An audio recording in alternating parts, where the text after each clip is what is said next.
नात्यामध्ये भांडण्याशिवाय सुद्धा संवाद होऊ शकतो का? छोट्या छोट्या गोष्टींपासून वादाला सुरुवात होते. गप्पा मारायला बसतो, हळूहळू त्या गप्पांचं रूपांतरण, त्या संवादाचं रूपांतरण कधी भांडणात होतं ना कळतच नाही. असं जर होत असेल तर हा व्हिडिओ तुमच्यासाठीच आहे.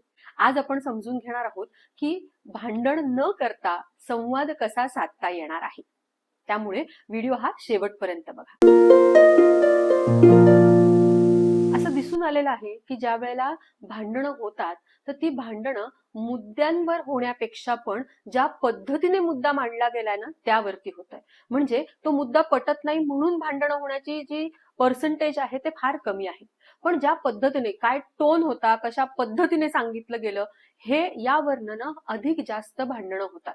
मग मुद्दा बाजूलाच राहतो आणि असं का बोलले, तसं का बोलले, अशा पद्धतीने का बोलले, यावरतीच भांडण मग वादविवाद सुरू होतो.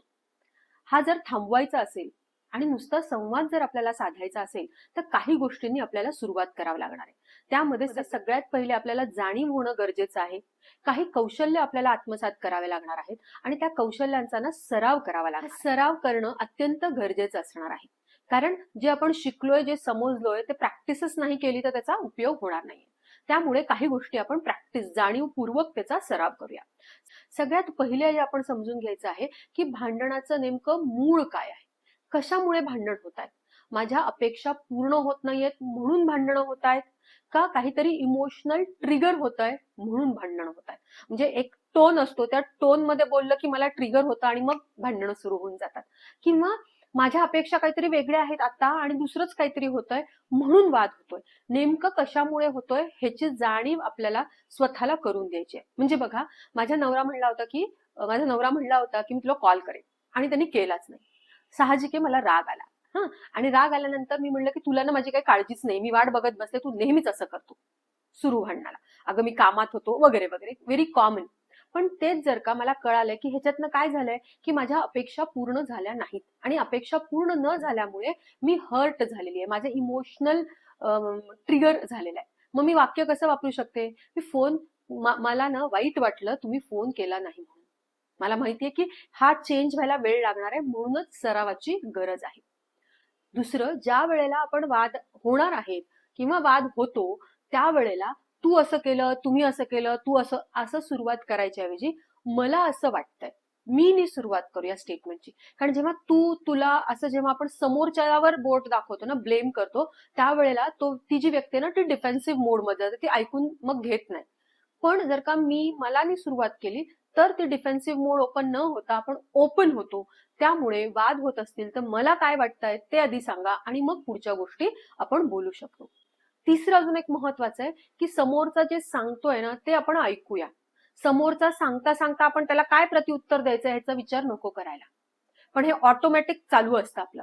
म्हणून त्यासाठी एक सायकोलॉजीमध्ये एक टेक्निक आहे ज्याला म्हटलंय रिफ्रेमिंग. समोरची व्यक्ती जे काही मला सांगते ना त्याला रिफ्रेम करून सांगायचंय आपल्याला. हे जर आपण लक्षात ठेवलं ना तर उत्तर काय द्यायचं ह्याचा विचार न होता रिफ्रेमिंगचा आपण विचार करूया आणि त्यावेळेला आपण नीट ऐकू समोरच्याचं काय म्हणणं आहे ते. म्हणजे मला उशीर झाला कारण माझ्याकडे खूप जास्त पेशंट होते, खूप जास्त लोक आले होते, मला खूप जास्त काम होतं, हे जेव्हा सांगितलं जात आहे त्यावेळेला मी उत्तर द्यायच्या ऐवजी मी रिफ्रेम करेन ह्याला. अच्छा, तुमचं असं म्हणणं आहे की तुम्हाला उशीर झाला कारण तुमच्याकडे खूप जास्त पेशंट होते, खूप जास्त काम होतं, खूप लोक आले होते, है ना. मी काय केलं, रिफ्रेमिंग केलं आणि मला रिफ्रेम करायचं असल्यामुळे मला याला काय उत्तर द्यायचंय हे थोडंसं साईड लाईननी केलेलं आहे. हे आपण तिसरं करूया. चौथं जे मला करायचं आहे ते आहे की खूप जास्त इमोशनल जर झालेले असेल, खूप राग आला असेल, खूप अस्वस्थ असेल, भावनिकता जर का हायटन्ड असेल, इमोशनल हाईट वरती असतील तर अशा वेळेला आपण संवाद नको साधायला.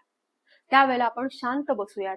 आपले इमोशन्स थोडे शांत झाले, थोडे नॉर्मलला आले, ऍव्हरेजला आले की मग आपण त्या विषयावरती बोलूया.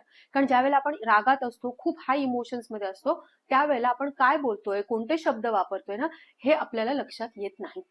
त्याच्यामध्ये आपली जाणीवच नसते, कॉन्शियसनेस त्याच्यामध्ये नसतो. त्यामुळे जर का खूप जास्त राग असेल तर त्यावेळेला आपण संवाद नको साधायला.